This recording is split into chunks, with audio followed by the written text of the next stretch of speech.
Good afternoon. We'll open the work session on Senate Bill 128 relative to the payment for legal services for persons involuntarily admitted for mental health services.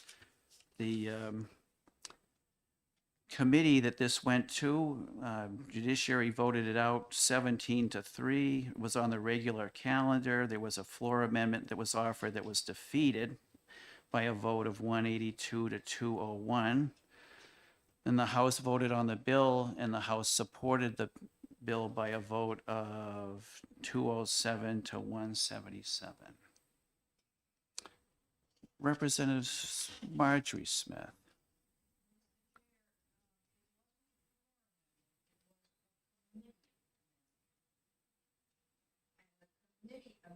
Oh, I'm sorry.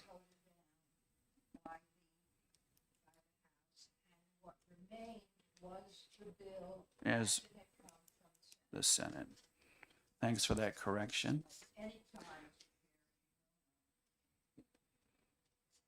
All right, is there someone here that's was one of the sponsors that would like to speak to the bill? I see Representative Lynn just itching to speak. Yeah.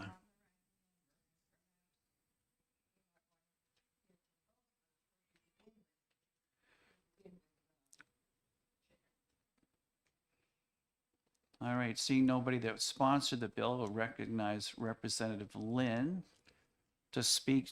And I guess, was this the amendment was something, right, that's what I, But the bill obviously came to us from the Senate. okay. And so as Representative Smith indicated, what's before you now is the bill without any amendment as proposed by the Senate. And I guess I think the bill was intended to accomplish two things. The first part, I think, is, and I would ask Representative Smith when she speaks if she has a different view, but I don't think she does.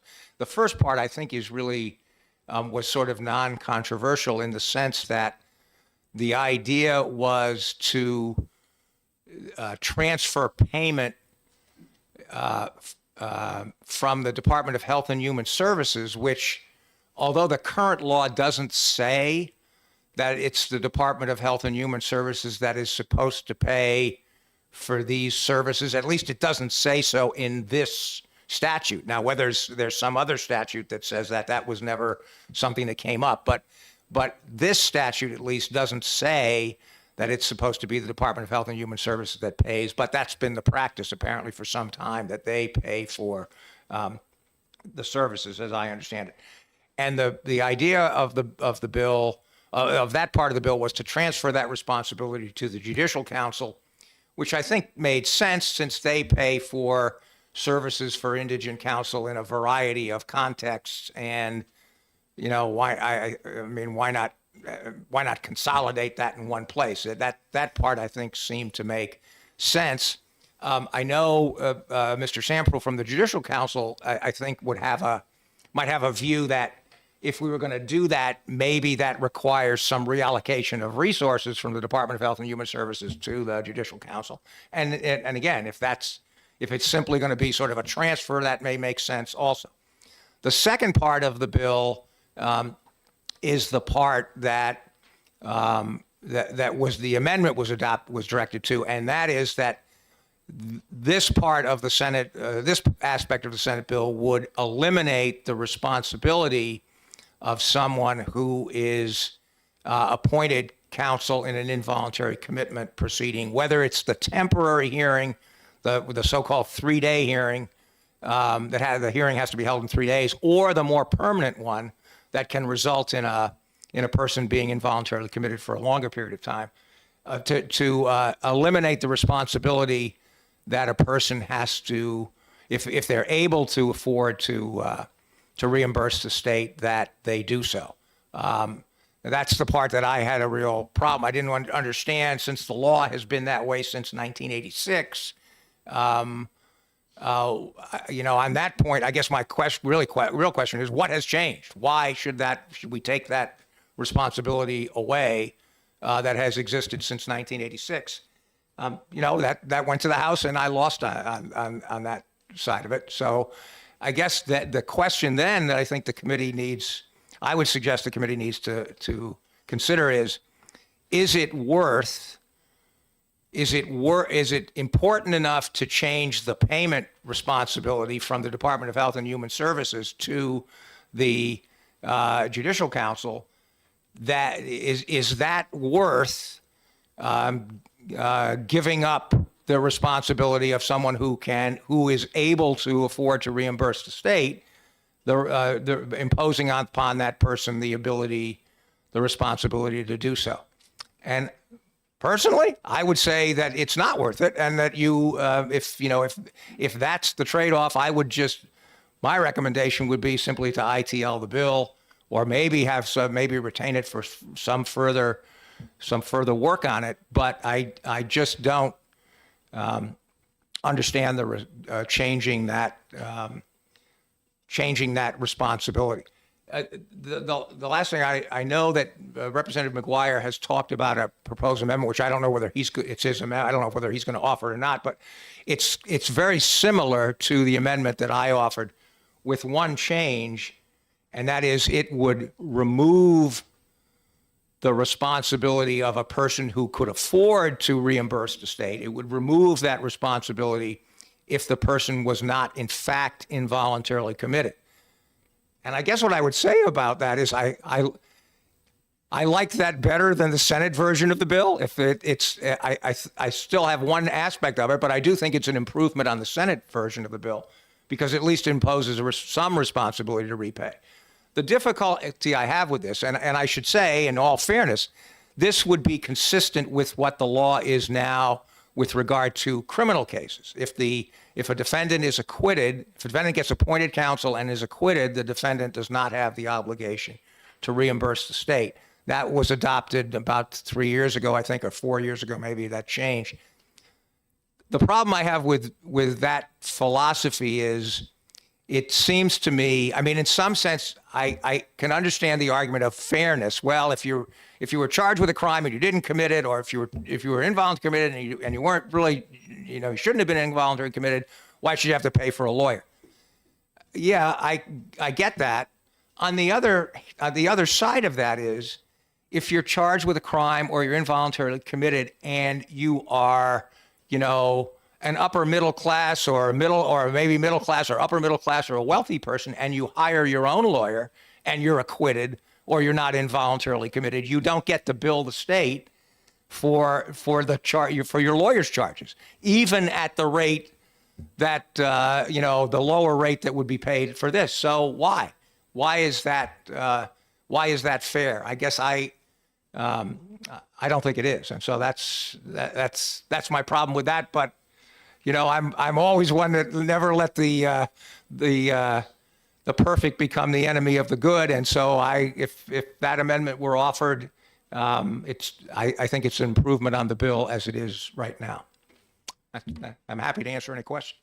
Questions for Representative Lynn? Representative Sweeney? Representative McGuire? Dan McGuire? Thank you, Mr. Chairman. Thank you for taking my question. Do we know how much money is changing from one bill to the next? I mean, how many cases are there where currently the person's paying on their own and they're now going to be paid by the state? There is a fiscal note which says that the total cost is about $1.5 million. And I think my understanding, and if there's somebody who has more information on the details of this, then they should test. But my understanding is that 1.5 million is not just for the emergency admissions; it's for all the admissions. The emergency ones may very well be a large part of that, but it's for all admissions. In terms of how many cases, we did have information on that. I want to say 2,400 a year. I could be. I've forgotten off the top of my head, but I thought. Okay, something like that. So, But one of the things that we did not receive any information on that maybe there'll be somebody here that can give you this information, because I think it would be important, is although we know that the Department of Health and Human Services has a contract and has been with some attorneys, I guess, and has been paying these costs, one of the things that we don't know, we didn't receive any evidence on, is what effort the department has been making to try to get reimbursement, or to find out, who is eligible, who is able to reimburse and who is not. We don't have any information on that, and I think that would be something that would be important. Okay. Yeah. Under this procedure, would the same attorneys just sort of move over and get their check from the Judicial Council instead of HHS, or is they going to have to find a whole new set of attorneys who are inexperienced with this? I would think if the only thing that transfers is just who the check is issued by, I would think that there would not be a reason for attorneys to to care, and so they would presumably continue. But if there's maybe Mr. Sampral could address it. If there's some other aspect that I'm not thinking about that would make a difference in an attorney's willingness to accept those cases, that would be something he would have to address. All right, thank you. Thank you, Mr. Chairman. I'm puzzled by the fiscal note. For the 10-year period between 2011 and 2021, there was an average of 2,449 IEA cases filed in the circuit court. Now, and then on the rest of it, it seems to act as if that is annual rather than a 10-year. That's like 60-some people a day. I mean, it would make more sense if that total were 10 years, it's about 250 people a year. But to think there's 2,449 people a year in voluntary admission, I would believe it would be for 10 years, but 60-some people a day? That's a very don't good have no. any place Right, to put right, 'em. right. I 6 people a day? Still, that's more than we have places to put them. Mr. Hoffman, any comments on the fiscal note? I think the 2,400 is an annual number, 2,449 per year over the 10-year period. That sentence could have been written a little bit better. That's a lot of people. No wonder we're running out of places. Because we don't have 2,400 openings a day, a year, rather, in these hospitals. Representative Carol McGuire, did you have a question? Well, while we're talking about the fiscal note, I would be interested in, they mentioned that the Judicial Council would need more people and more space. And my question is, how much effort does the HHS spend on managing this effort, and shouldn't those funds be moved along with the direct cost of the attorneys? Judicial Council, so they may be able to answer that question. Okay. Representative Dan McGuire, you had another question. Yeah, just to respond to Representative Weiler, I was once on Division 3, and well, twice. And what I remember from the New Hampshire hospital was that the average length of stay was only 10 days. So it's surprising how short that is, because there's some people who live there permanently, right? So for everybody else, they basically are committed, they get their medications set up, and they leave. So it isn't surprising to me that there's a lot of turnover, I guess. Further questions for Representative Lynn? Representative Griffin? Well, it's kind of a general question. I don't know whether Representative Lynn can answer it or someone else can. But I think pretty much the judicial money comes out of the state budget, and I'm wondering whether the Health and Human Services money comes out of the federal budget. I do not know the answer to that question. I'm just not sure. Any further questions for Representative Lynn? I do have one. So the financial affidavit to determine whether someone is able to pay this fee, who chases that down, or someone doesn't fill it out? Do you know the impact of that problem? Right. Well, that's why the amendment, both the amendment that I proposed that failed and now Representative McGuire's is worded, I think, pretty carefully. It was designed based upon my discussions with Judge King to see, one of his points was, look, very often it's the case that when somebody's brought in a situation where they're being sought to be involuntarily admitted, they're in a high state of agitation, and it's going to be very hard to get them to fill out a financial affidavit, which is completely understandable. So it was worded in a way to say that if the court can't get that information at the time, it should appoint counsel. That's the right thing to do, and then refer the matter to the Office of Cost Containment for them to conduct and for them to get the person to fill out the financial affidavit after the fact, presumably after they've calmed down and are in a better position to provide that information, and then on that basis, they can determine whether the person is able to reimburse. And again, I think that there may be a number of cases where the person can't will not be able to reimburse, and the OCC would then tell the court, you should just waive it because it's not worth it in this case to try to collect. So are we like spending $100 to try to get 10? Is that? Well, I think that's what, Office of Cost Containment, that's something that they do, and they've been doing that in the criminal context for a long time.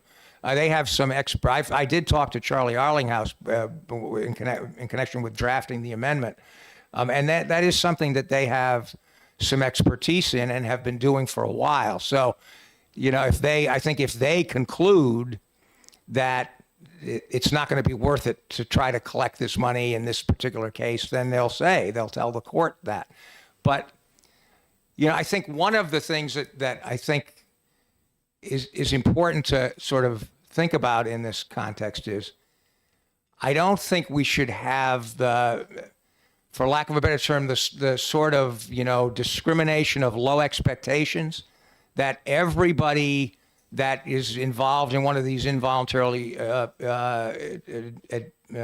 emergency admissions is sort of, a person that that's their life. They're going to be in this forever. They'll never be able to repay. Why are we bothering to do that?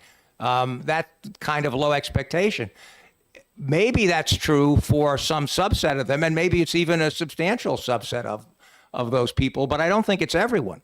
And I don't think we should be thinking in those terms. Maybe there will be a subset of people who have had, a terrible mental health trauma and will be treated and get over it. And when the bill comes from the Office of Cost Containment, they'll pay the bill because that's the right thing to do. And and I don't think we should sort of assume that will not be the case. Representative Weiler. Even though I screwed up the math problem. Since this does come to finance, I'm looking at the source of funds likely to change. I think you pointed that out. If we need to find out if somebody's here from HHS, what the percentage is that's paid federal and state, because the Judicial Council, some of us know, always comes to fiscal for their funds. And those funds always end up being general funds. So are we switching from maybe 50% federal, 50% general to 100% general funds? That's something the Finance Committee needs to weigh in on this. Thank you. Seeing no further questions, you're off the hook for a few minutes, but stay Thank around. you. I will. Thank you. Representative Marjorie Smith.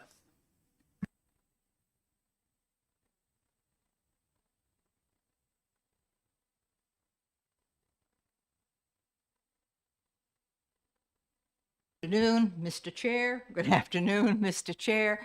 It is well, that's true. I wasn't doing everyone's title. I mean, if I were going to really acknowledge the most important people, I would be acknowledging Mr. Hoffman. And I think all of you on the committee would agree with me on that. I love the fact that I'm back here at the Finance Committee, where my heart has always been. And I know, as you all know, that the Finance Committee does not get involved in policy. It never has. It only gets involved in the money. And you'll all, without blushing, agree with that. I think there are a couple of points that I would like to mention at the very beginning. We are not talking here about anyone who has violated the law. This is not a criminal proceeding. And I think we have to keep that in mind. If there need to be changes in criminal proceeding, let's do it in judiciary or criminal justice, but not in this bill. This is an involuntary commitment for a mental health crisis. And that's the purpose of the bill. I know, and I think you all know, as you have gone over the budget and looked at how cost containment works, that it frequently costs the state much more per case. With all due respect for the Commissioner of Administrative Services, costs the state much more to try to collect than what they receive. And that, for years, there has been serious discussion about whether, in fact, we should be continuing the cost containment effort because we're not reaping the benefits that we should. And so I think you have to keep that in mind. It's very, very important. The person who is the principal here is in a mental health crisis. They have not chosen to ask the state to provide them with mental health services. They have not asked the state to make expenditures on their behalf. They are, for reasons that are essential for their well-being or the well-being of the community, they are being involuntarily committed. As far as the core part of the bill, that is a given. It is not at all changed in any way. So what we're talking about here is who is going to pay. And the point that both Chairman Weiler and Representative Dan McGuire have made about where is this money coming from is an absolutely legitimate point. Is it going to come out of the general fund, or is it going to come out of federal funds?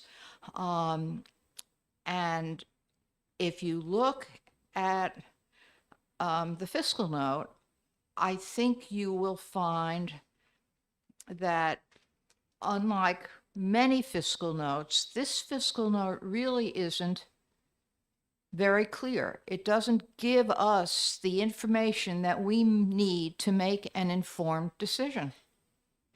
And this room, or the room across the hall tomorrow, is not the place to begin to change the policy of what we're going to be doing with involuntary commitments. If I had my druthers, and I'm not on finance, much to my sadness, although it does mean that I can be with my current chair, and that's been delightful. We've done very well together, I believe. It would be to either pass the Senate bill as it came, from the Senate to the House, and from the House to the Finance Committee, because that's what it is, or ITL the bill and say, we're just going to leave things the way they are, and in time find the kind of information we need to make an informed decision. And that to me, it seems to be the most responsible thing that you can do. Now, there are people here who, unlike me, who just I'm a gadfly in this, you know, I sit in the legislature and I make these pronouncements. There are people who actually do the work. And, you know, and they're sitting behind me and they might have a very different view of it.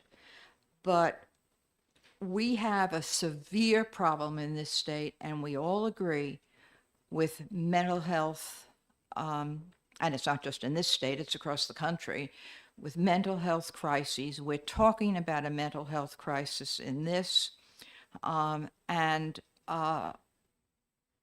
this isn't the time. I have no standing, although Representative McGuire was kind enough to share his amendment with me. He is not introduced, and so obviously I can't talk about it now. But if you were to look at it seriously, I would love to be able to come back and address a couple of points in that. But meanwhile, I think you can either score some points with the Senate and say, okay, we'll accept the Senate version, and then that gives you the opportunity to say, okay, we accepted the Senate version on this, so now you have to think about where you're going to accept the House version. I'm just saying that, Chairman Weiler. I mean, you might not want to follow that. Or ITL the bill and just keep things the way they are and have a more substantive analysis of the cost. Well, as a former chair of finance knows that those of us that are still here on finance are kind of an unruly bunch, including Chairman Weiler. So we'll try to do what's best. Thank you very much. But when I was chair, the group was not unruly. And you, of all people, should know that, Mr. Chair. No, I do recall you coming to the door many times, Madam Chair. So Representative Ebel has a question. Thank you very much. Since most bills aren't submitted in a vacuum, and I see Senator Abbas was the prime sponsor for this, do you know from testimony that you received in the Judiciary Committee whether the change in payment responsibilities was motivated in this bill from the policy side, or precisely because I do know the answer to that because I have been told the answer, and that is that the court asked for the change. They'd rather, it made it more clear to them if it went through the Judicial Council, and they asked for this legislation.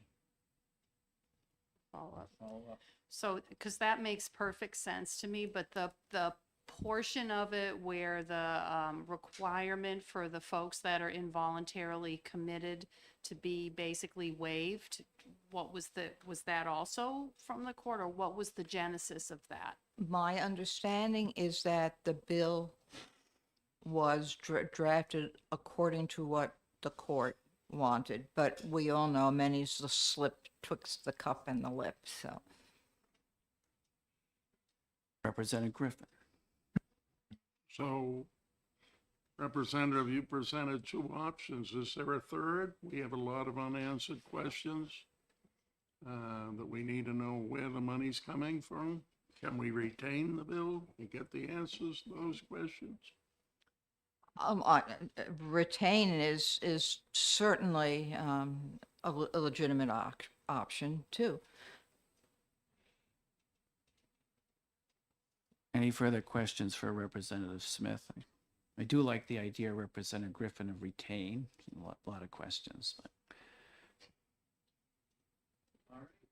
Thank you. Representative Smith, thank you. Thank you very much.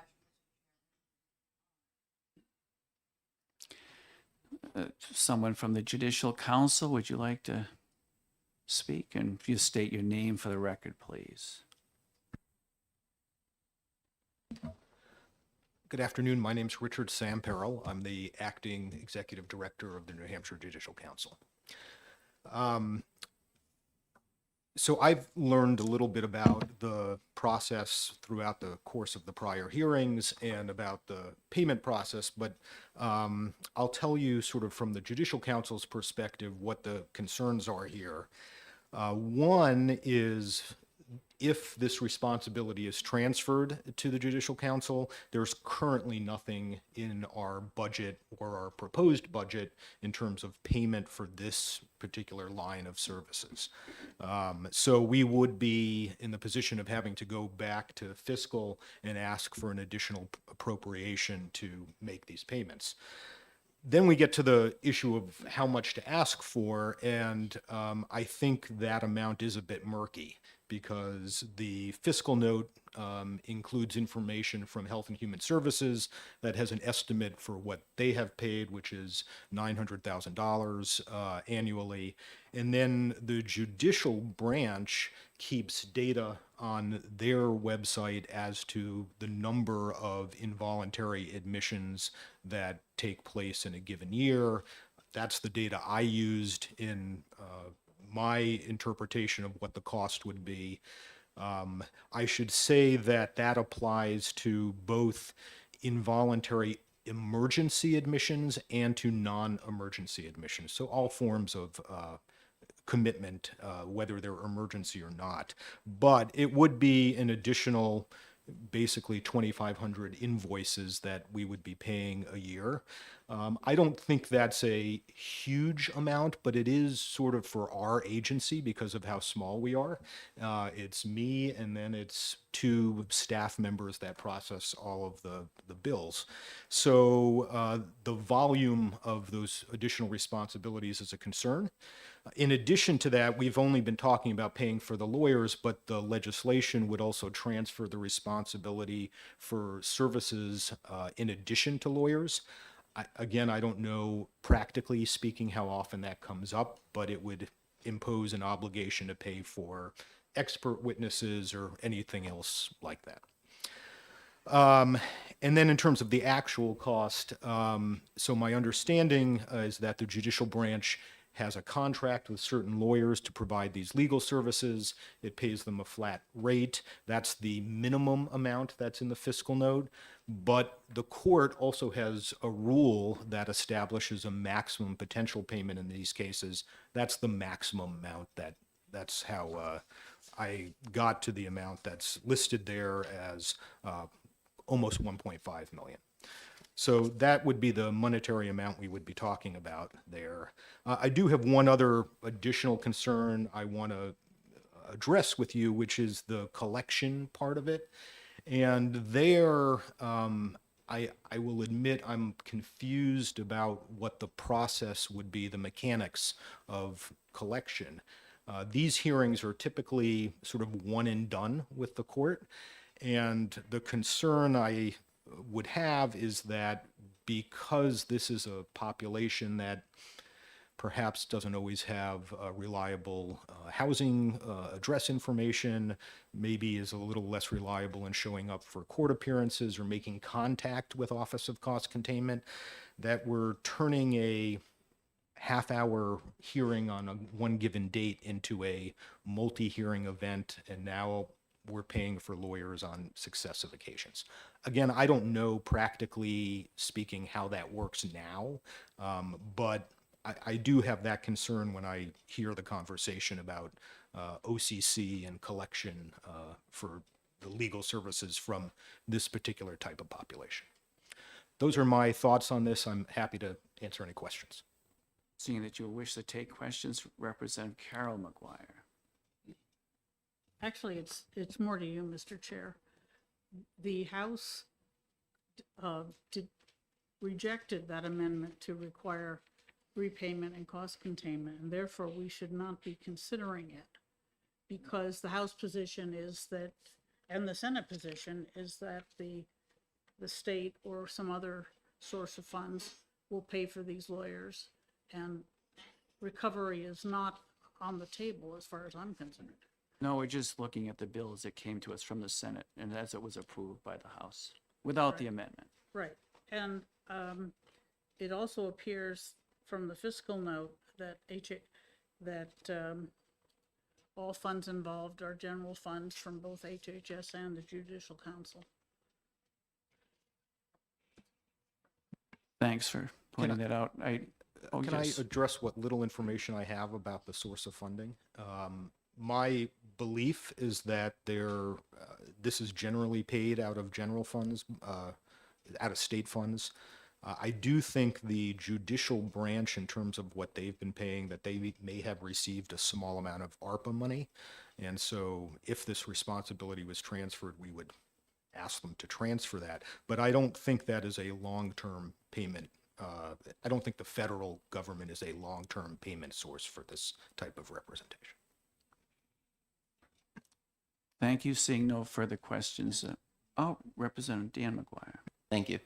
Do you know much about the mechanics of how these cases are processed? We've heard that there's about a half dozen a day. Is that, one judge and one attorney travel to the state hospital and set up, 6 in a row for an hour or two and just do it? Or is it 6 different attorneys and all that? Do you know? So the answer is I don't, but I do know a little. And my belief is that on a given day, a lot of these hearings are not all in person, some are by video, that a lawyer who contracts with the judicial branch is representing people at a given day, but that they have a designated judge going through and doing these hearings.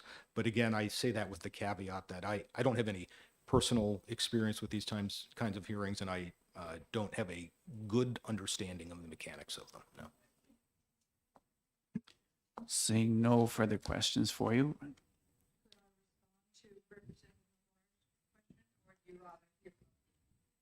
Quickly, if you could take the mic, please. Thanks.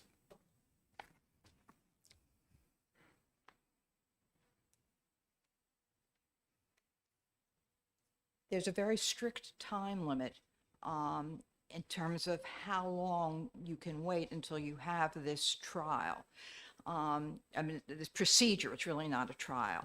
And it's the first thing that a judge has to do when he comes in on a Monday morning or she comes in on a Monday morning.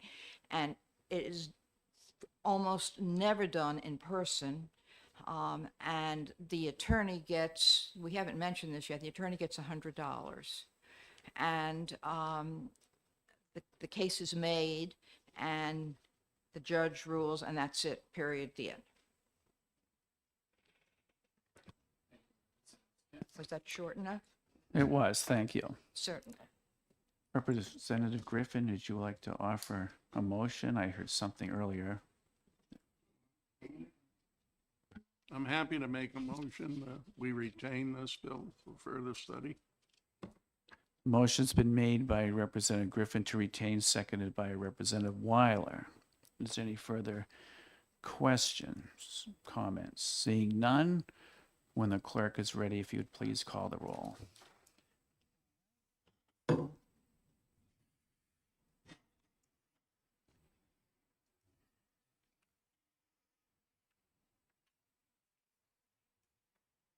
Okay, so the motion is to retain SB 128. Representative McGuire, Yes. Representative Griffin, Yes. Representative Sweeney, Yes. Representative McGuire. Representative, I'm Hatch, Ebel. Yes, okay, Hewitt, absent, and then Representative Brassey. Yes. Okay, and then Yes.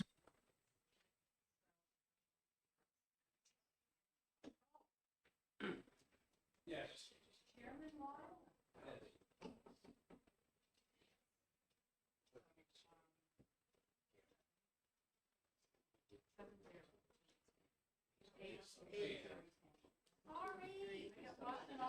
I got lost in all the absences and relations.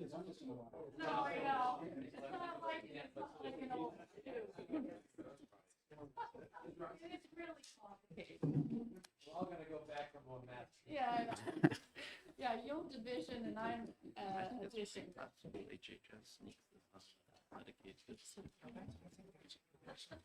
The vote being 8-0 to retain, the bill will be retained. There'll be no blurb needed.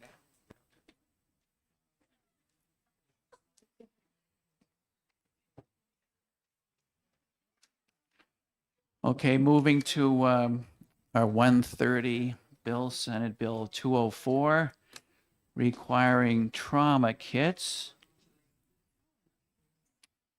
to be available in state-owned buildings. Commissioner Arlinghouse, I see you here, so I assume you were here to speak to this Senate bill. I'm here to do whatever you want. Dance a jig. I'm gonna avoid the traffic signal.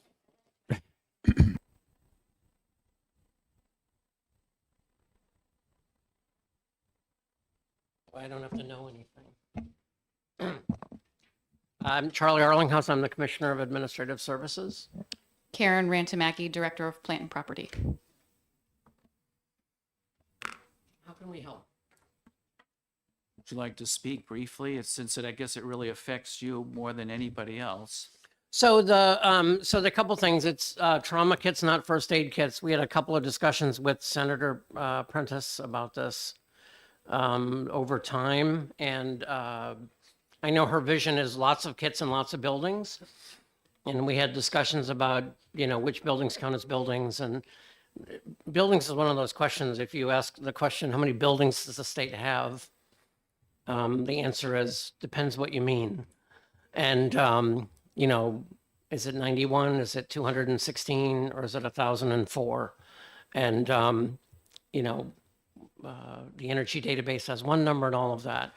I think based on what she wanted to do, we came to the conclusion that for the first tranche of what she wants to do, there are about 200 buildings.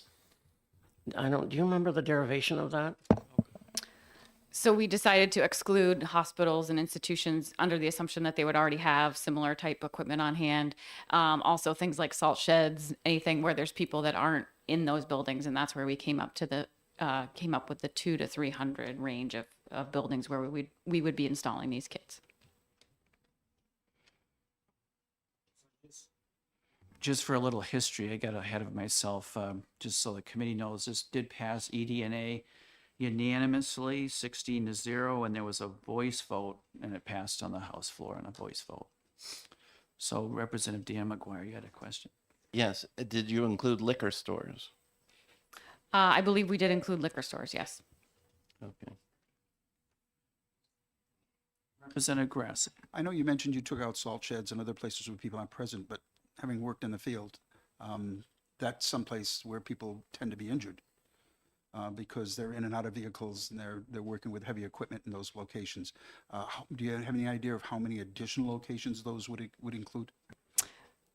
As Charlie mentioned earlier, somewhere around 1,000 buildings is the number of buildings we track in our energy database for buildings that use energy. So that could be anything from a small restroom building at a state park to a salt shed to a hospital or a correctional facility. So somewhere in that range where we said, 200 to 300 up to 1,000 would be, depending on how far you want to go. I could get you some more detailed breakdown of what types of facilities those are, if that would be something of interest. I think Senator Prentice came up with the number like the 220 in trying to figure out a reasonable range for a first implementation that included, not every storage building, but every building which, got us the sort of the biggest bang for this would be the best 200 or so to do. And it doesn't mean that, every building at the park in a park is not suitable. There are people at parks all the time, but how about these and not these?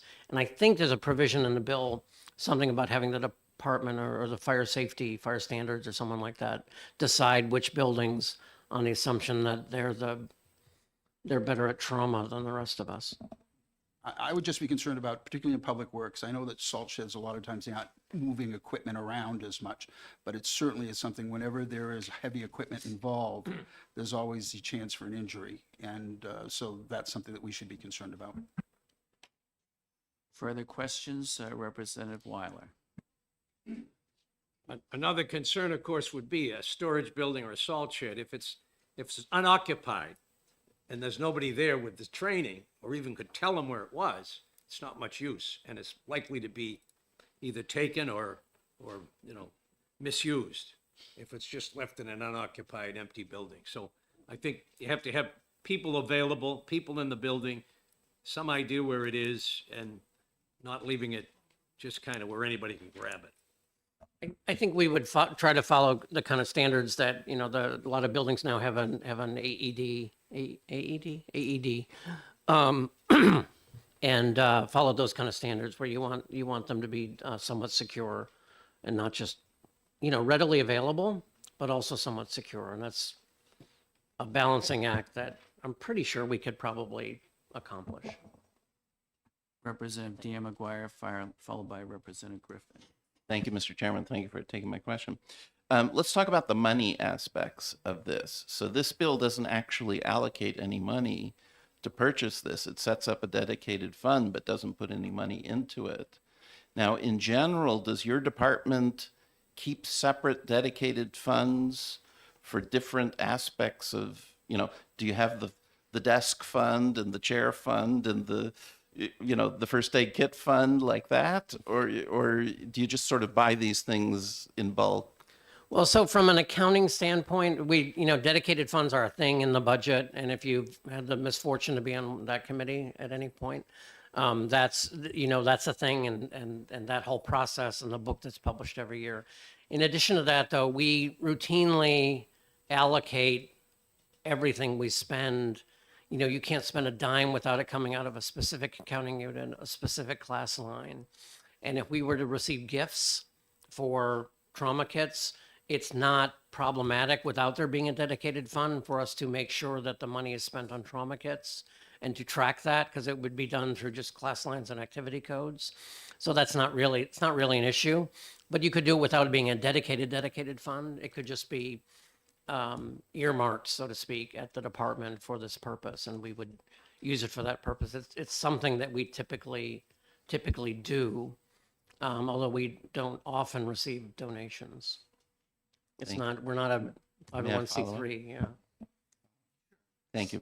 So, all right, so that explains, and I communicated with Senator Prentice, and she told me the reason she put in the dedicated fund was she thought that was necessary for gifts and grants, which it isn't. So, all right. The second thing is having some money to get this going, right? Do you think that roughly $50,000 would be suitable for this purpose?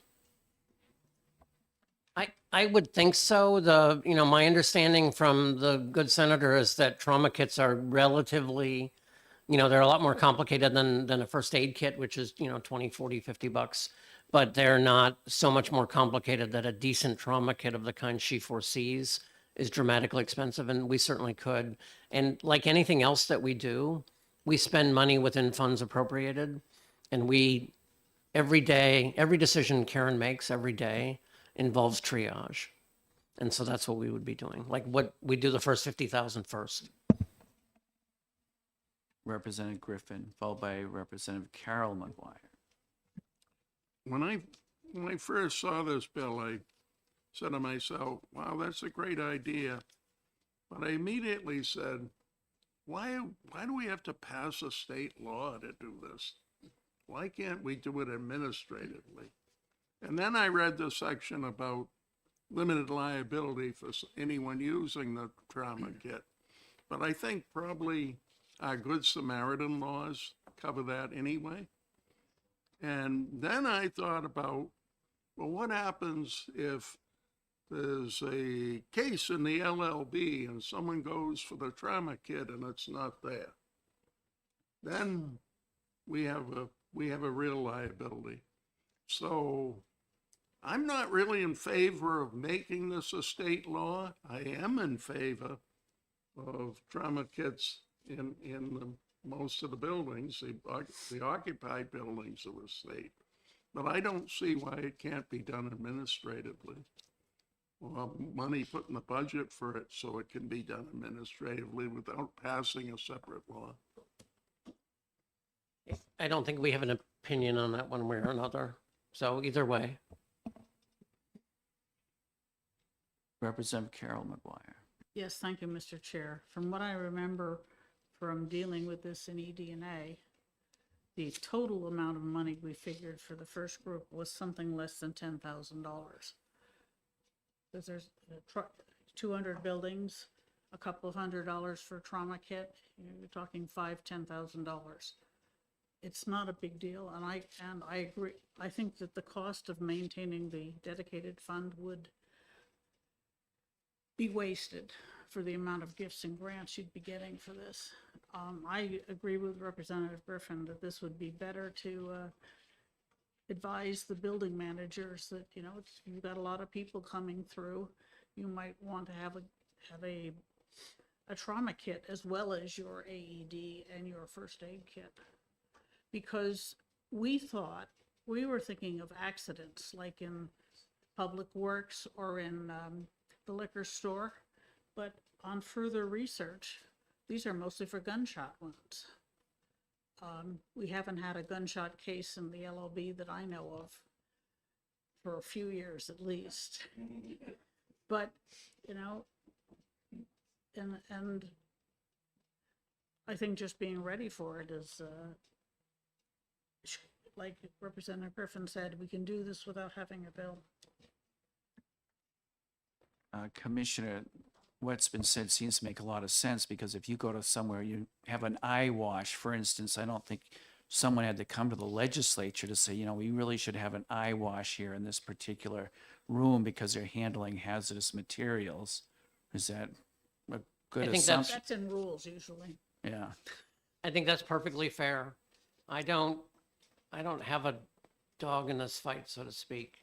Do you give us money for trauma kits? We'll spend it on trauma kits. If you don't give us money for trauma kits, we won't spend it on trauma kits. Representative Ebel, followed by Representative Griffin. Thank you. So I also talked to Senator Prentice, and I got her testimony that she submitted. And it says here that the kits run from $23 to $83 a piece. And although their service can be priceless, the thing that really struck me is she said in the state of New Hampshire, bleed outs are the third highest cause of death. And in the US, it's like fourth. It's preventative death. And I guess my concern would be, yes, we can tell you that you should have them, but unless there's something that requires you to have them and there's not specific funding, you might not. And this seemed like such a simple, logical thing to me.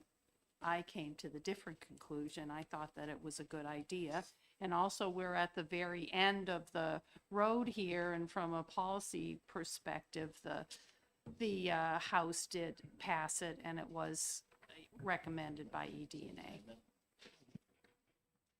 Okay, it was just informed that Representative Dan McGuire has an amendment that may fix some of these issues that have come up. Nothing.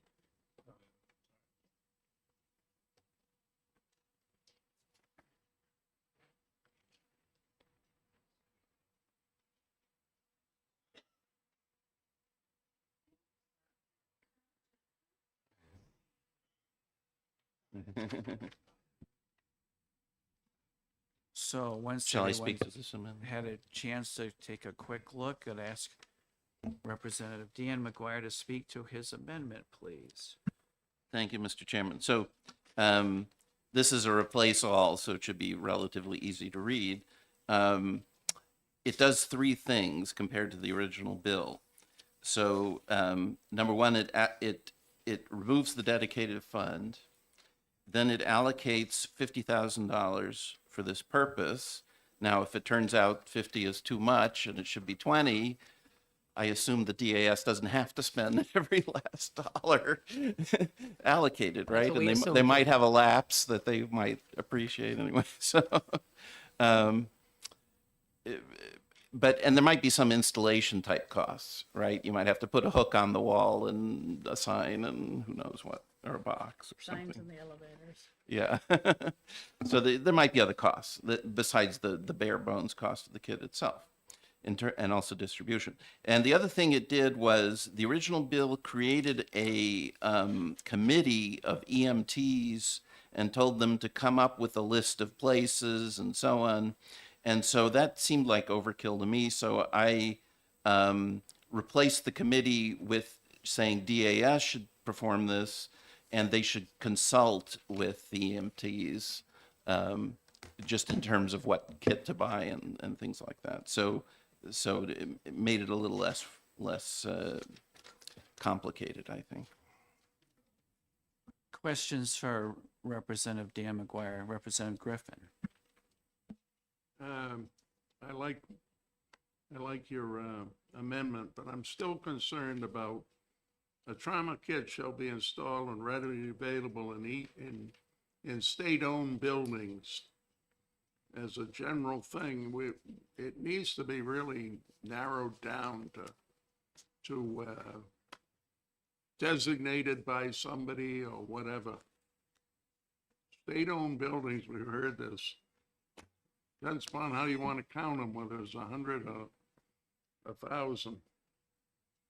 And that opens us up to liability when someone gets hurt and there's no trauma kit in the building. So I think it's great to raise the money. You know, I still think probably we should retain this thing and work on it and raise the money so Charlie has the money to put them out where it makes sense, where the buildings are occupied or whatever. And, Yeah, so that line is unchanged from the original bill. yeah, It does not say all state-owned buildings, right? So, you know, Representative Ebel, followed by Representative Grassi. It seemed to me that if you have an individual within DAS that's working with you to identify the most needy buildings, that concern of all state buildings has been answered. I like the amendment. Mr. Chairman, I said two things. I might add or leased, because if we want the liquor stores, they're all leased. And I believe the chief here can answer some more technical questions if you have them about EMS-y sort of things. Sure, if you could take a seat, please, and state your name for the record. Certainly. Justin Romano, I'm chief of the Bureau of EMS for the state. I work for the Division of Fire Standards and Training. I believe the original mindset was kind of like a crawl, walk, run. So the reason why it was state-owned and occupied buildings was that these are public access kits. Although they certainly could benefit in some of the, the public work areas, but it was for public access. As Senator Prentice mentioned in her testimony, bleeding out is something that could be corrected pretty easily with these kits, with quick action. And so the mindset is that we get more of these kits out there, starting small with state-owned buildings and state-occupied buildings. Training is minimal. Our E911, so our dispatch center, anytime somebody calls 911, they get one center in the state of New Hampshire. Those individuals that are taking that call can direct somebody on how to put a tourniquet on through the phone. It's very easy. And I believe the original amendment, the reason why, or the original bill, is the reason why they had some of the language in there was for protection, was for just that liability, is that if somebody were to use these, similar to how naloxone, there's a separate liability protections and that sort of thing. As far as cost, there's a range based on what Senator Prentice is requiring in the kit. There's different options to fulfill the different requirements, and that's why there's a range. And the mindset to add members of the division, my bureau, as well as one of our boards, that our advisory boards, was to have the same folks that are overseeing the EMS in the state, the entire EMS system, also to have guidance on this. We're the sole regulatory of EMS in the state. We advise our providers on what equipment they should have, what they shouldn't have. And so I believe the senator thought that was made sense to have that in the same building. Questions, Representative Weiler? Thank you, Mr. Chairman. When I first read the bill, I was picturing these kits with the batteries in them that shock the heart when it stops. And I guess they were quite a bit more expensive, and I guess that's not the intent of the bill. So we do have a statewide bid for AEDs in the state, and so what that means is any business has the ability to purchase an AED at a reduced price, and that also, the only real requirement is that it's registered within the state. The benefit of that is that when somebody calls 911, the 911 operator is able to direct somebody to the closest AED. There is a mechanism that this could be done for bleeding kits down the road. That isn't part of this, but that's ultimately, nationally, that's the mindset. The two things we can prevent is bleeding out, and quick access to electricity at AED is going to correct the abnormal rhythm. And again, it's easy things that anybody can do to really turn a bad situation around. I guess the intent of the bill is not AED. Right. No, Representative Evil. thank you. My first question is really boring. Could you give me your name, please? Certainly, Justin Romanello. Could you spell it? Yep, Romanello. Okay. And then the second one, could you just clarify the professional credentials of Senator Prentice, because she clearly knows whereof she speaks? Certainly. So she had my position a few years back. So she was a former chief of the Bureau of EMS. She is, I believe she's now the director of the American Trauma Services, a Trauma Society, and she is also a paramedic and still an active paramedic, which is the highest level of pre-hospital provider. Mr. Chair, all I would just add is that I did speak to her, and I know Representative McGuire did too, and she was very passionate about this, and she said that this was a really simple way of saving many lives. And she was really hopeful that the bill could go forward. And she's not here, by the way, because of her job. She had to travel to Washington, D.C. Seeing no further questions for you, you're free to go. Okay, we do have an amendment before us. I agree with several that have spoken that makes a number of good improvements. Representative Dan McGuire. Well, the one thing we've heard in this testimony is that maybe after state-owned, we should add and state-occupied, so that way leased buildings that would follow. Okay. Right? Ah.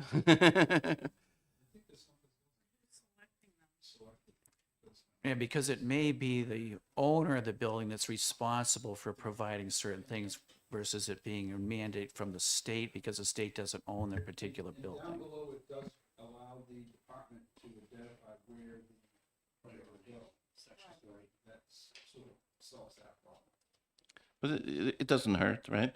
A trauma kit shall be installed and readily available in selected state-owned and state-occupied buildings.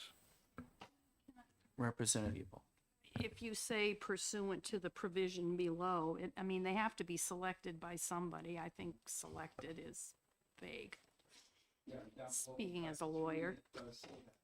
Representative Sweeney. Thank you. I think I understand where the issue comes, because the way I would read a trauma kit shall be installed and readily available in state-owned buildings, that sentence right there feels like the requirement is for every state-owned building. So I do think adding in either pursuant to or just the language of in selected state-owned and or occupied buildings clears it up that it's not every. Well, Yeah. well, I think you could say identified pursuant to section blah, blah, blah below or something. It just makes it really clear. Come on, Dan. So I think in general, when you have a whole section, you don't have to say in section 1, see section 3, right? It's all part of the yeah. All right, so hopefully we can get that if the division supports. Well, let's have a little show of hands with the corrected language and the Representative Dan McGuire. We all okay with that? Okay, so Dan, if you could get that ready for us for tomorrow. Yes. That'll be great.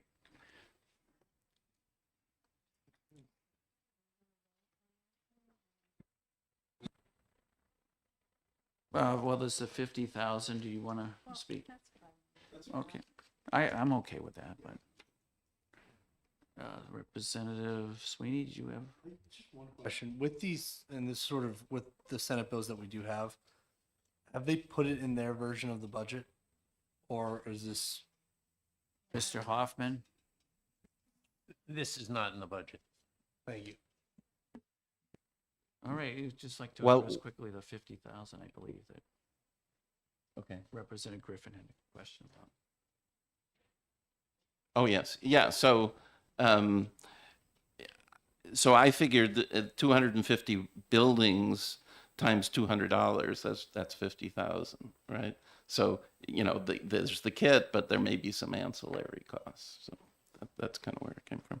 Can I just ask if they have to be replaced if they're used? I mean, how does that work? Like, is there an expiration date? Like, are they only good for a couple of years, no matter whether they're used or not? Do they have to be replaced? Like, fall kits, I know that you have to be replaced in like 5 years. Or...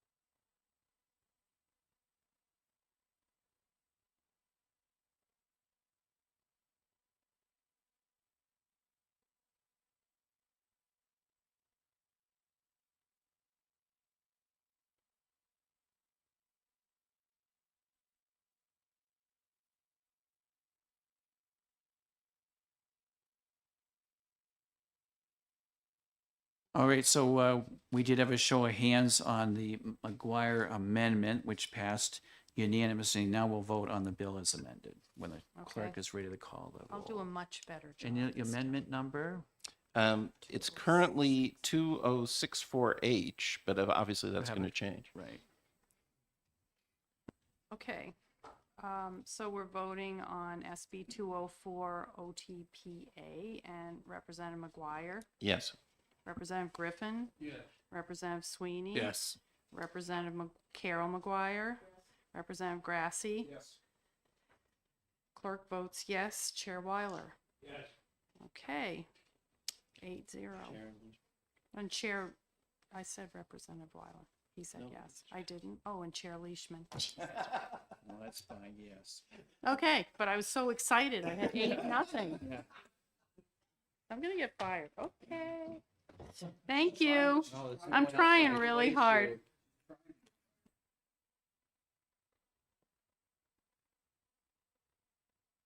So we have one more, we'll try to get through this quickly as well.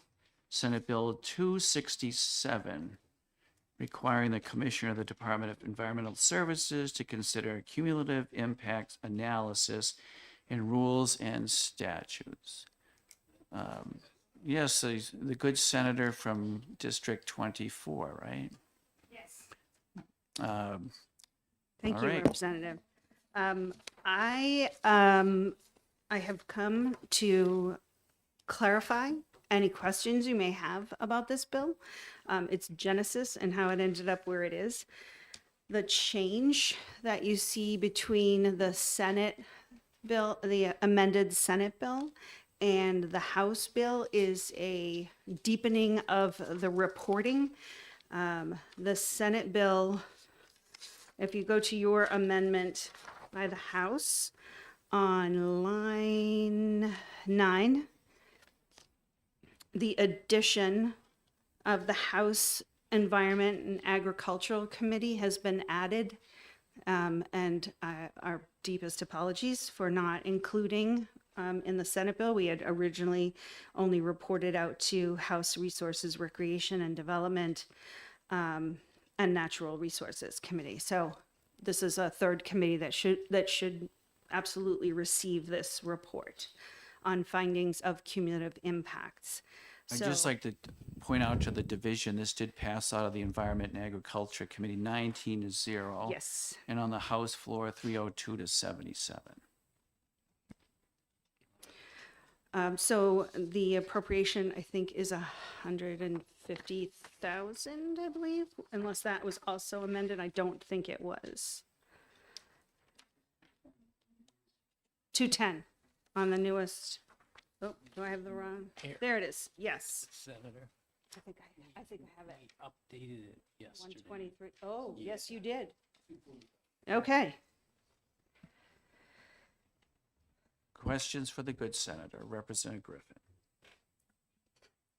Senator, can you tell us what time impact this is likely to have on people filing for permits and permissions? Well, it actually it doesn't impact them at all right now. What you may have heard in if you have the original bill, there was a time impact that has been stripped out, and now we have, per our conversations with the Department of Energy and with the Department of Environmental Services, is that they would like to put some serious effort into doing this, which is why thank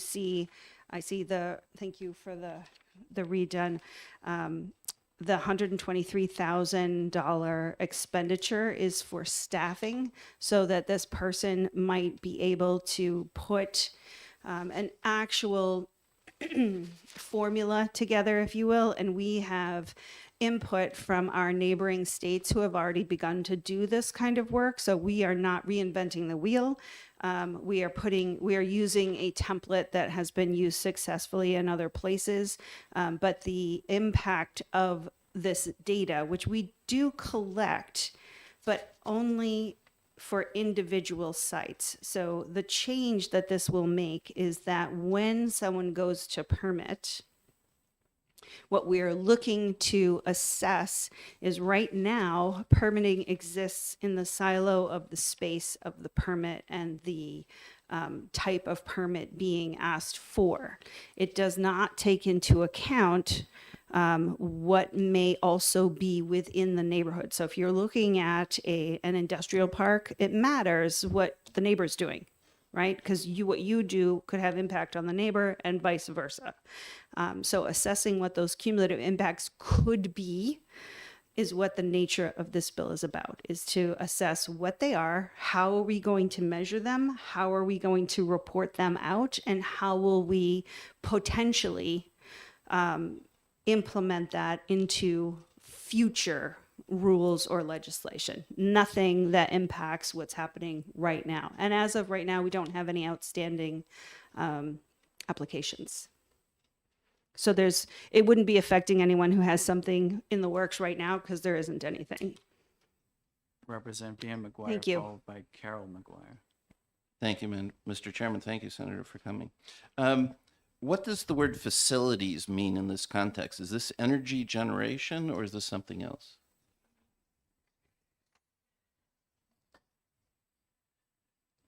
Tell me exactly where you are.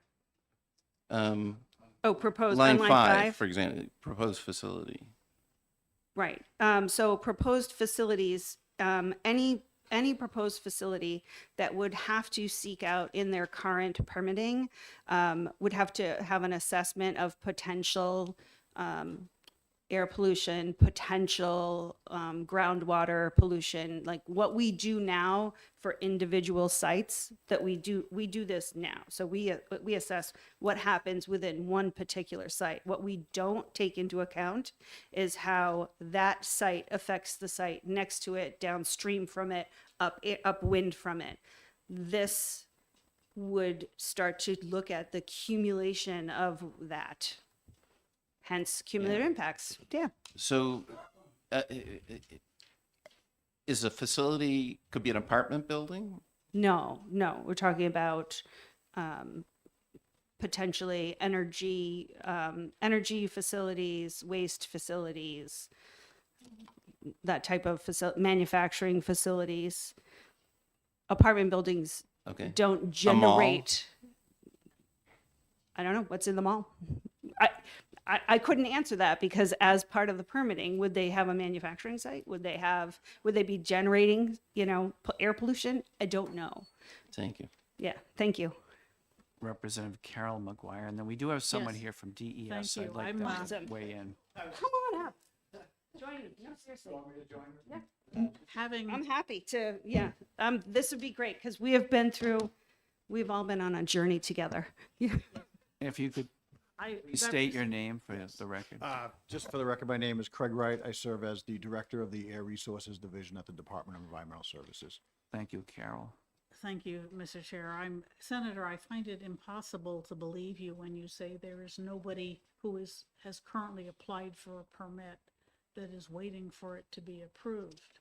I mean, every restaurant and anybody dealing with wastewater needs a permit. I mean, air facilities, yes, there's very few, but water, everybody has water. If you want, Mr. Chair, I can try to address that to some degree. So obviously, the department has a number of different regulatory programs, and we require permits for all kinds of either industrial facilities, wastewater treatment plants. There could be requirements for air permits, water permits, waste permits. Yes, there is currently a queue of people waiting to get their permits, and we're going through our normal review process. Not to contradict you, No, but, no, but it's I a think, deeper I think thing, what, really what the question is what this bill does is it asks the department to go out and investigate, do a scoping study on ways to look at cumulative impacts across air, water, and waste. I agree with the senator right now. It would have no impact on facilities currently in the queue because this is a scoping study to come up with, are there potential new regulations or statutes we need to address in the future to address cumulative impacts? Follow-up, Representative McGuire. Yes, thank you. I don't know much about the water rules, but the waste, I don't know about the air rules. The waste and the water rules, I know affect a whole lot of people in the state, between the people on wetlands or lakes or protected rivers, or needing 1,000-gallon grease trap for an ice cream shack. I mean, there are lots and lots of rules already, and I agree that this in itself may not cause any delays, but I'm very concerned that adding in the fact that the restaurant next to you also has a grease trap or a sewer system or urine or some, the neighbor at your lake house could affect a lot of people if you decide to become much more rigorous in enforcing the laws because of cumulative impact. Representative Weiler, please. Thank you, Mr. Chair. Having been on a planning board for many years, I think it's overly broad. It will likely cause nothing to be developed. There'll always be somebody to complain about it. I've heard at planning board, somebody complains from a mile away, the effect of something it's going to have on them. And the explanation was kind of spurious, I felt. And I've had someone else send me a thing. This never ends. Everything is going to be objected to, and it's going to be dragged through court. And I'd hate to enable the people that come in with spurious complaints to claim they're covered by law. It's just too broad. I don't think I could vote for this. It just leaves everything is affecting somebody. That's the way it comes out. Representative Griffin, followed by Representative Grassi. Yeah, I probably was one of the 77 that voted no on the House floor, and I intend to vote no here. Representative Grassi and followed by Representative Ebel. Having worked in the field of development and as a town planner for 20 years, I think that, first of all, we already have projects of regional impact, which we take a look at the cumulative effects from regional impact that the planning commissions work on. And I think that this is something that's very good because, a lot of times when we're looking at a project at a planning board level, we're looking at the project. You don't look at anything outside of the boundaries, except when we take a look at traffic impacts, a lot of times we'll have regional traffic impact studies done to show what the impact of traffic will be. When we take a look at other services, outside services, sometimes we take a look at what recreational services may be to service a residential project. When you're looking at industrial projects and even residential projects that where you may or may not have municipal sewer and water systems, you're taking a look at the impacts on the aquifers and other things. So, you know, there's certainly a lot here. I'm not fully understanding what the impacts are here. I mean, how you're going to, you know, what are you going to be looking at and how this is going to affect individual projects in the, you know, when we deal with an individual project. Are you looking at basically using this law to start looking at ways so when I bring in a project comes into my planning board and I call you and I say, what are the water impacts? This is what we're going to have for septic loading on this site. What are going to be the water impacts on the aquifer that this sets on? Is this going to help you determine what's around that project? So you're going to give me that information as well? Because I don't have that information when I'm looking at an individual project. And, you know, when I look at runoff, when I look at septic, I know you're an air guy, but I understand the problems with air as well, having dealt with some of those projects. But are you going to be, is this going to help you determine that information? I just want to clarify for the committee that the cumulative impact analysis portion of this is to take into consideration. There is nothing right now. There is no legislation proposed. There is no legislation written. There is nothing waiting. What we are looking for is for DES to have staff dedicated to be able to find out what cumulative impacts means to New Hampshire, and what the combined impacts of proposed facilities that may be putting out potential air pollution. What we're not assessing right now is what goes up comes down. And how does that affect the water table? We don't look at that right now. We don't do that at all. That is not something that happens for regional planning. We only do this for site specific. So we are looking to broaden our look because we know, particularly on the seacoast, we know that once you damage the water table, you then damage your agricultural industry. We have farms that have been directly impacted by water pollution. That's a cumulative impact because that then that affects our industries. It affects our businesses. So what we need to do is to look at cumulative impacts with a public health lens as well. So we would like to afford DES the opportunity, as passed in policy already, the $247,000, 123 in the first year, 124 in the second year, to dedicate to a person to be able to do this work. And I think you had some additions. So I would just add, so cumulative impacts is a term that is, I would say, is not totally clearly defined anywhere, either in state rules, state law, or in federal rule or federal law. The environments in which I get questions about cumulative impact either occur from the public, concerns about what is the impact of this facility in addition to this facility, or this air toxic in addition to this air toxic. The other place we hear it all the time is coming out of EPA and the federal government. It's high on their agenda. They've tied it largely into the Civil Rights Act of 1964 and a term that they call environmental justice. So EPA continues pushing states to look at cumulative impacts without an existing regulatory framework. If you're asking me what we would do if this bill were passed, we couldn't do this work without the position.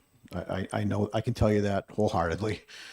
The things we would do is, and again, and this is the ultimate end goal is within 2 years, approximately by September of 2025, is to report back to the legislature on recommendations from the department.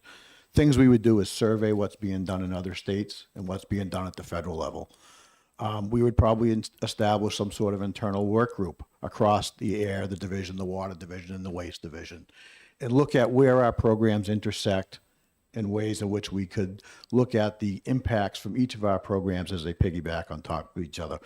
We would need to consult with an in-house toxicologist, which is already in-house, an existing position, to better understand how cumulative impacts occur when you have different pollutants, different pathways of exposure. And we'd need to consult with community groups, I think, to determine what is the concern of the citizenry of New Hampshire, and ultimately prepare recommendations and report for the legislative general court. Thank you, Representative Grassi, followed by Ebo. So from what I understand from what you just said, as a town planner and as a town planning board member, or a developer in the community, this is going to affect me at all and then over the next couple of years. You're looking at setting up, gaining information yourself within your departments and within DES. It's not going to have any effect on me right now, but it could in the long term provide me more information. Absolutely.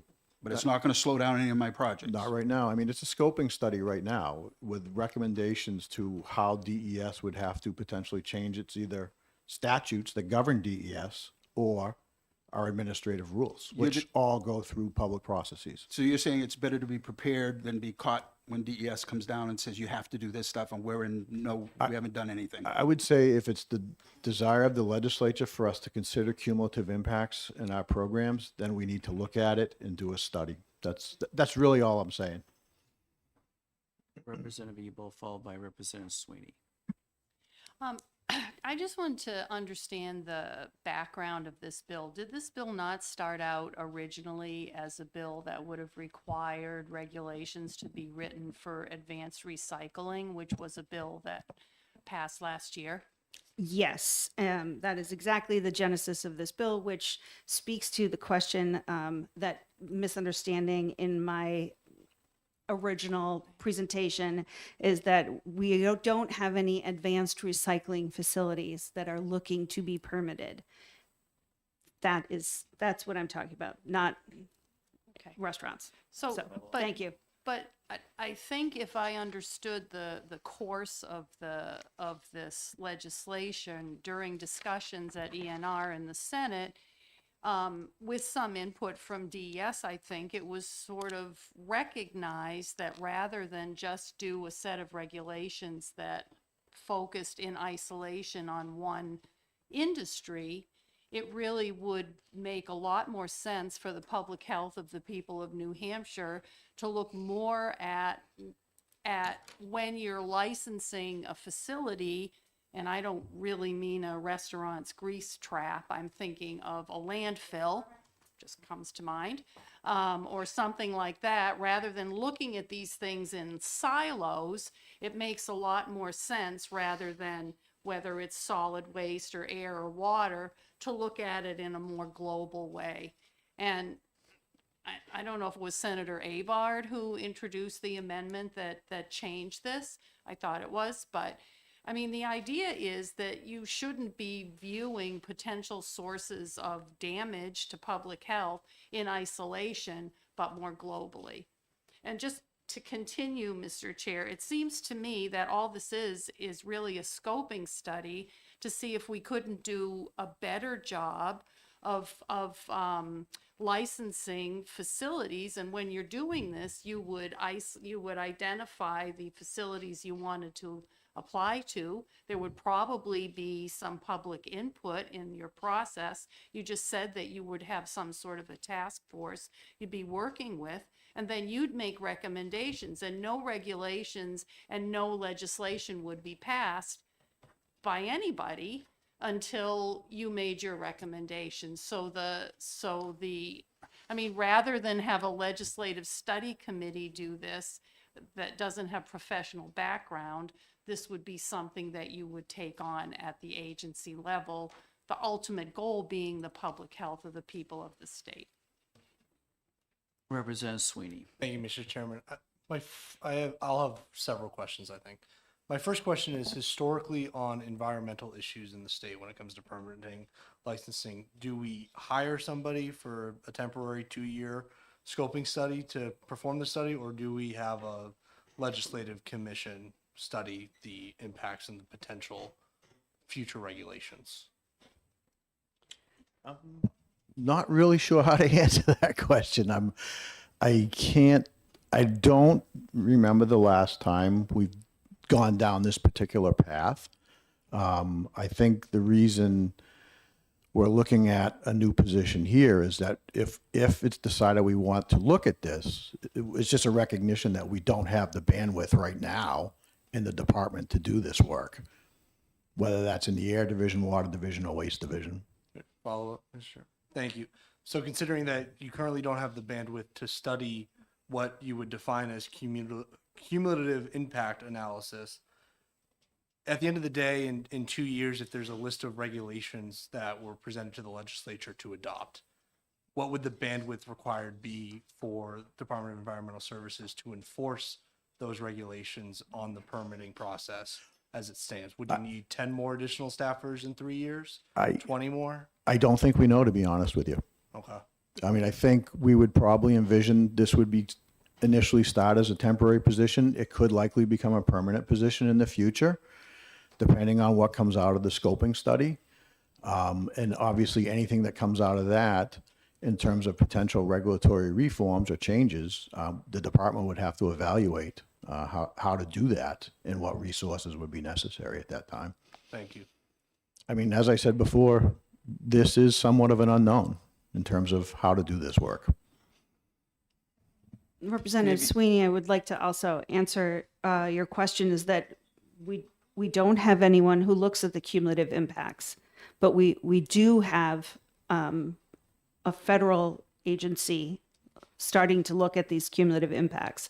So we would like to be in charge of our own destiny here and bring our department in their different silos and divisions that they have right now to have this this position be able to facilitate bringing that information all together, particularly as stated in the legislation as it relates to public health. And that is some of the places where we have had some significant legal issues in the state, particularly with PFAS and benzene. So we need to be looking at the cumulative impacts of the public health on future places that are facilities going in, which we're not doing right now. So, you know, this is us taking control of our own space and our own information. Representative Deanne McGuire. Thank you, Mr. Chairman. You said that this is kind of a new area and that no other states are really doing it yet. The federal government is just looking at it and so on. So how are you going to be able to hire someone with any kind of experience who's able to do this task?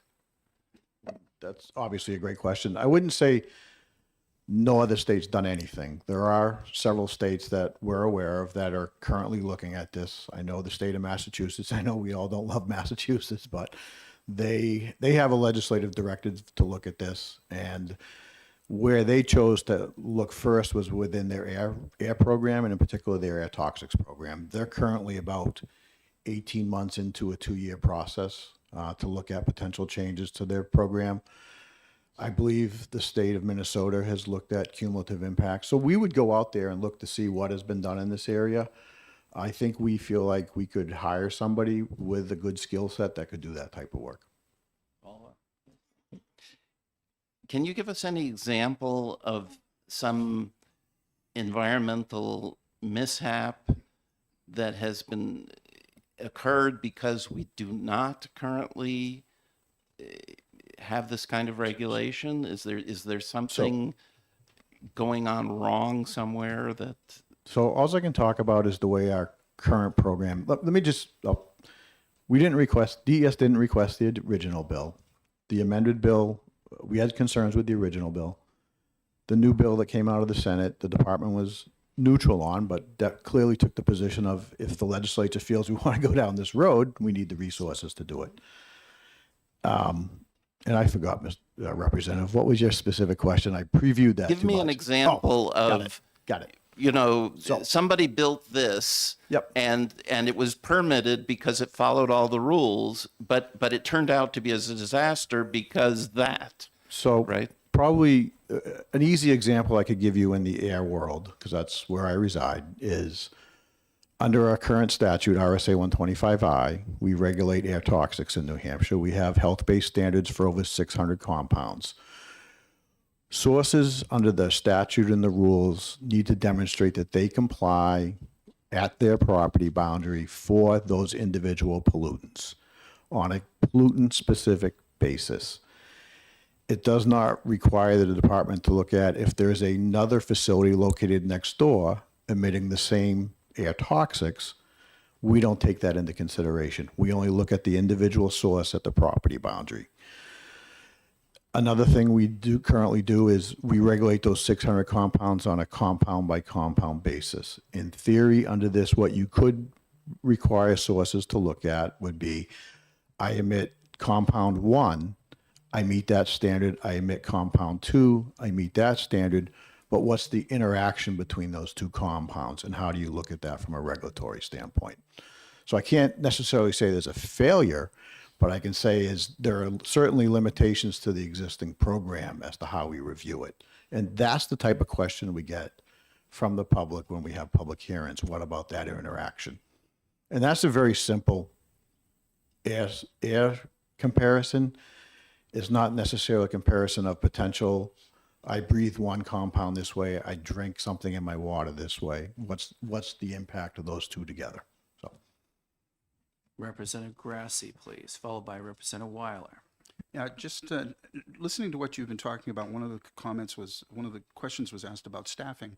From what I'm hearing you saying is that once you get this all developed, this would become part of what are the current review standards that you have, and so that the reviews would be done by staffing that you currently have. This would just be a different way of looking at it, or maybe some additional things you have, but you wouldn't need another whole group of people to go out and do inspections just on this. It would become part of your standard review process. You may keep one person on to keep the standards going, but, and improve the standards, but as far as inspections, I don't think you're going to be looking at, it doesn't seem to me from what you're saying that you're going to need any additional people. I don't know I can definitively say that. I will sit here and say, because this is a scoping study and we don't know the ultimate outcome of this, there could be those impacts down the road. I don't know until you go through the process. I don't know what I don't know at this point, I have to admit. Representative I'm sorry. I want to respond to Representative Grassi and referencing back to Representative Ebel's question that the original bill was asking for an opportunity to participate in some rulemaking, and has subsequently evolved into this scoping study because we don't have the information on cumulative impacts in order to make any kind of appropriate rules. So this person is going to be doing that evaluation to see what might we want to consider. There is no legislation that is coming out of this. This is a specific role within DES. So we don't have any legislation on deck that this is hoping to bolster. We don't have any rules on deck that this is hoping to bolster. We don't have any legislation or rules that we are hoping this position will get rid of. That is not what this is about. This is about taking those specific pieces of DES and being able to have one person look at the cumulative impacts from each of those divisions on the public health of New Hampshire. I still think this leads to overly short-term thinking. Having watched some of the issues for at least 50 years, and I can remember the development of Pease Air Force Base and the nuclear power plant in Seabrook, and all the horrors that we were told to expect from those developments, all the dangers. Anybody within 10 miles of that nuclear thing was going to be fried and all this kind of thing. And now, here's the cumulative effects. Big increases are in economy, and both of the two towns affected by those developments pay about a third of the property taxes that all the rest of us pay. So there's sometimes cumulative effects that are positive, but on the short term would have been turned down.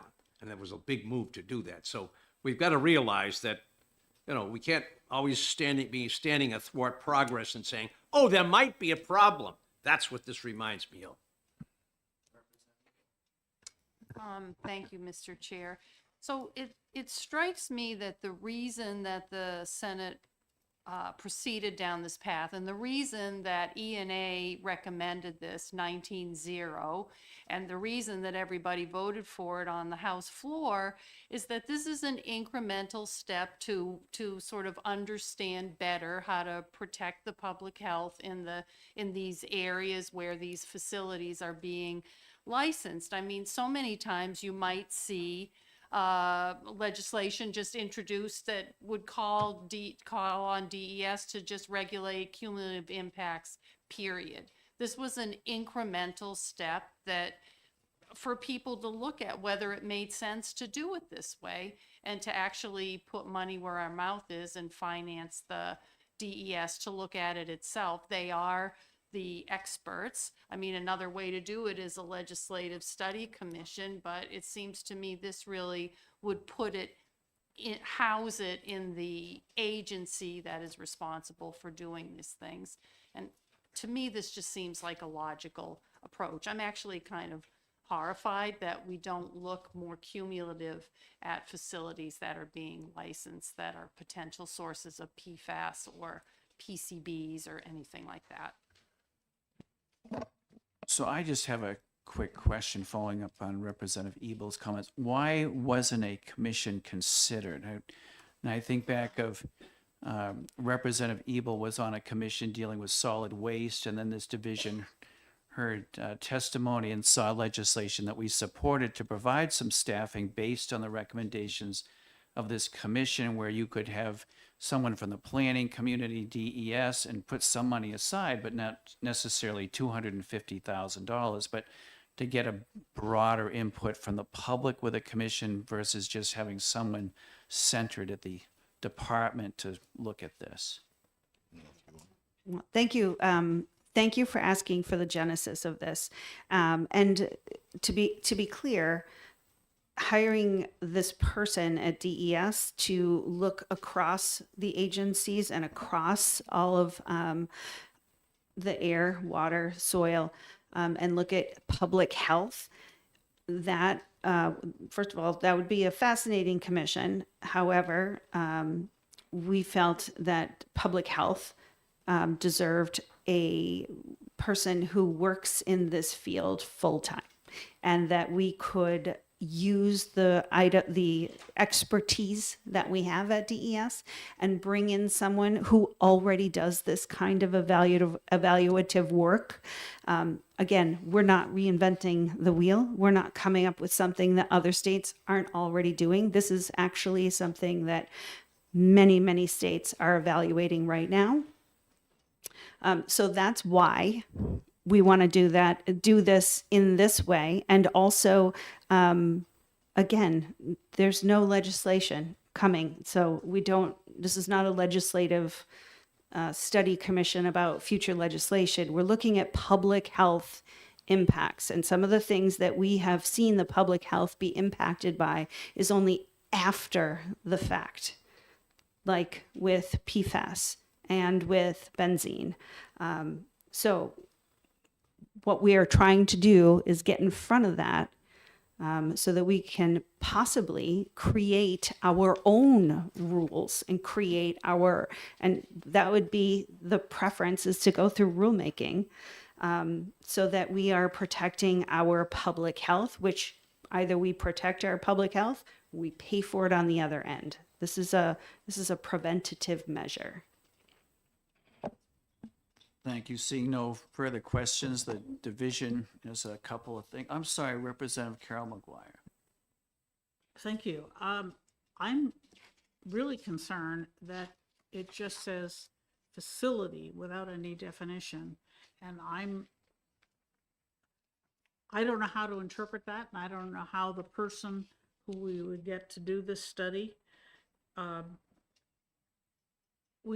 DES permits so many different kinds of facilities under so many different laws. Which ones do you start with? Where do you pick? what kind of facilities are you talking about regulating?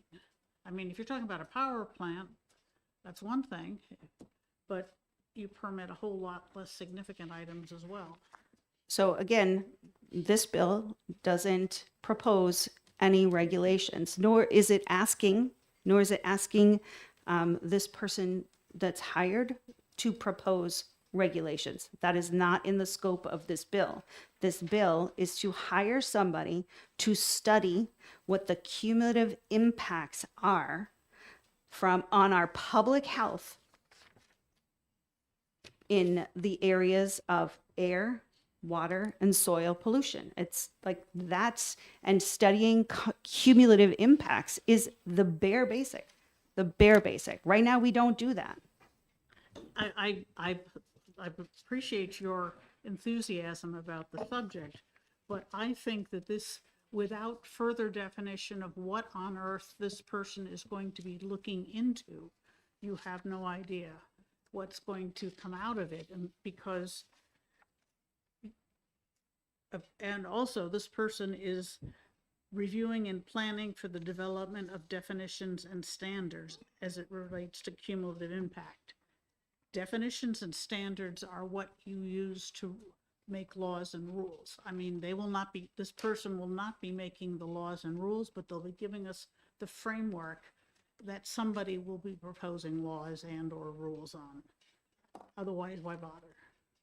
If they say that unless this person comes in and says our current analyses and requirements are perfect, there's nothing to worry about, which I would not believe. I'd love to see that happen, but I don't believe it.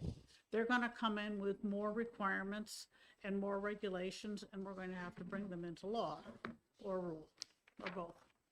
So I'm very concerned that this is a giant fishing expedition for more environmental regulations. Representative Ebel has a question, and the ranking member, Representative McGuire, would like the Republicans to caucus in the back room. I just wondered, is facility defined in your statutes or by regulation? So I would venture to guess that regulated facilities are defined by statute or by rule. Right, I was trying to find it quickly and I couldn't. I mean, there's not a single definition of facility across the department. I mean, we have a number of licenses and permits that we issue as an agency, and the regulated entity under each one of those programs is defined within that program. And may I follow up on that? Yeah. So this, I just noticed, I mean, this is not statute law. This is chapter law, right? So this is a standalone thing. It is not part of air or part of water or something like that, right? This is a one-time standalone piece. So it is what it is. That's all. All right. Thank you.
Okay, I believe a motion's going to be offered by Representative Ebel.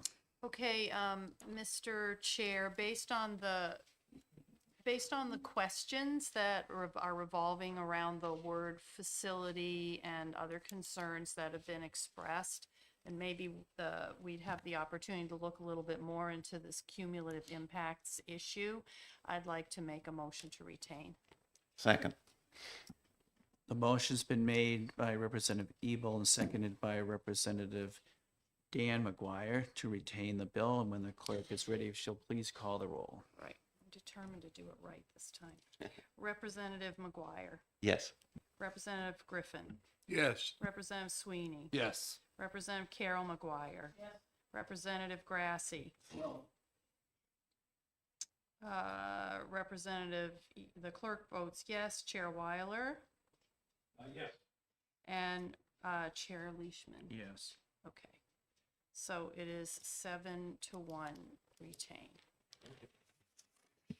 Mr. Chair, one thing that, thinking about this, it sounds like a PhD project at, say, at UNH in their environmental department.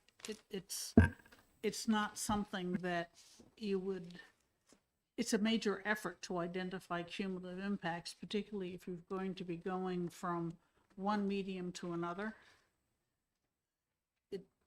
If this were to be a legislative commission, I would vote strongly against it because I wouldn't want to serve on it. It's just too hard.